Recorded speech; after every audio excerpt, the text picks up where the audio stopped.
Hey everyone, just doing a quick video for myself here actually. I saw a couple online and a couple locations where to find this camshaft actuator solenoid. So I'm going to do a quick video and show you how simple it is to do in about 5 minutes to change this. It's got a 10mm bolt that's holding this actuator solenoid in. You're going to locate it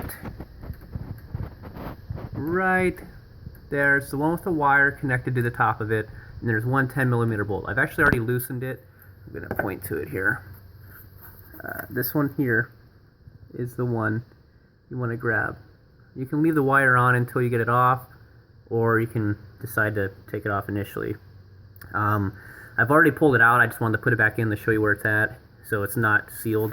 But I've already loosened that. You can see if you have a 3/8 drive, 10mm, you can actually get down in there pretty easily and get that out. So it does fit. It's not too tight. One problem I did have getting it out, which I'll show you, is this coolant line here. I actually had to press it down with my right arm as I pull this out. So let's take this bolt out here. There's that. Put that aside. You can see when you try to pull it out, these wires will get in the way here a little bit. You're gonna have to pull it a little tighter than that because the O-ring is gonna seal it in there. But you can see here, I actually have to press down on this piece with my right hand because it's hitting, the bottom of it is hitting that coolant line. So pull that down, push that up, and there she is. There's the second one that I've replaced. You can see here that the screens all look great, but this was a cheaper one that I had purchased online for about 60 bucks. Or maybe it was less than that, I don't know. But I'm still getting error codes for this. My Hummer is idling very poorly and chugging. It's never stalled on me yet, but this is the last key to my puzzle for my error codes. I already replaced the intake and exhaust sensors. So this is the third piece of the puzzle. Hopefully the new one goes on smoothly. I'm gonna go ahead and pop this safety latch off on the top of this, which is that gray piece. Then you can press on that and then just pull this plug out. I don't know if I can do this. Set the camera down here. I know this video is very sloppy, guys, but there we go. So put that baby there. Grab the new one. See what the new one looks like real quick. Here's the new one. We can see this. There we go. This one actually has the same exact setup, except on the screens there's 3 wires that run around them to, I believe, just keep them in place from becoming dislodged and, or disconnected and going into your engine reservoir or your block. This one has a little different top, kind of like the OEM or the original part. The other one that I just took out had a different top. I don't know if it makes a difference, but you know what? This is the GM part number, the one I just bought online, GM Parts Direct. Here is the very original one that was in the Hummer when I bought it. You can see it's got these, I don't know if it'll zoom in, there we go. It's got these screens on it with connectors. It's kind of strange. I mean, how they had it before, but it did stay in place. Instead of using the wires, they use these little connectors. The top of that one actually matches the brand new one I just got. So I don't know if there's a difference, like I said. Let's see what happens. And hopefully, fingers crossed, there's no chugging.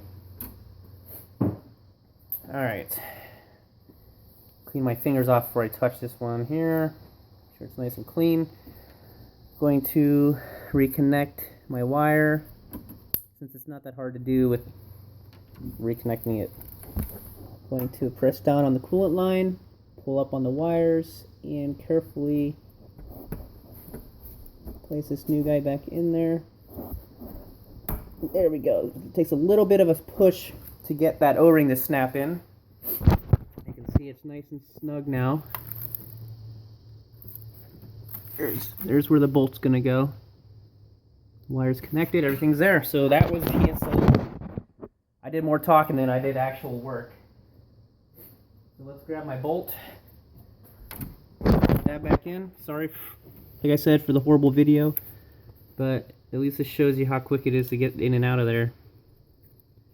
I'm not paying someone $150 to do this for me, or more, rather. Okay, it's in there all the way. Grab my socket. Get it down for a second, guys. Got my socket on there. There we go. Give it a couple turns. Not too tight. I'll be able to get it back off later if something happens. That's it. All done. So that's the end of the video. If you want to watch any more, I'm going to show you what I did replace already, actually. The intake sensor, which is, if you can look here to the right, looking at the front of the truck of the engine block, you can see the sensor right here, and the exhaust is right here. These are both held in the same exact way with one bolt. And here were the old ones. Pretty nasty. There's a little dog here on there. Yes, I do have dogs. But there you go. Those were those guys. Those are all three now replaced. Let's start this baby up, see how she runs.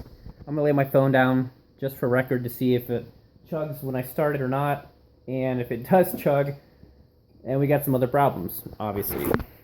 So let's get this light off of here before I start it.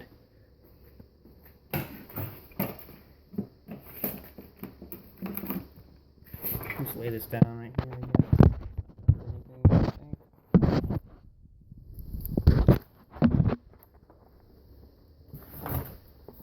I need this in view, but I'm really scared if it does chug or not.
Well, it still chugged a little bit when I started it, but maybe it's going to take some time to get its timing done and whatever. So I'm going to run it out on the road and come back and see how it does.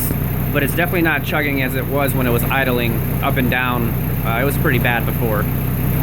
So that's it for this video. Thanks for watching.